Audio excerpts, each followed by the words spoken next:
Morning. Oh yeah, starting the Saturday off right.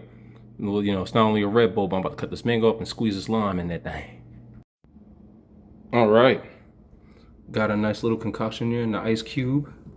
Squeeze that lime, as you can see. Oh yeah, now it's time to blend it. All right, finished blending it. Want to see how this go right now? Woo. To the weekend. Mm.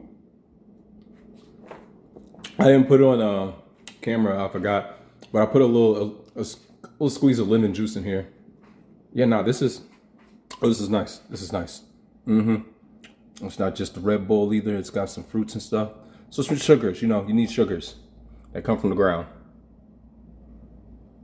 But yeah, overall, it tastes better chillier. So I'm gonna let the rest of this chill. And yeah. Oh my gosh.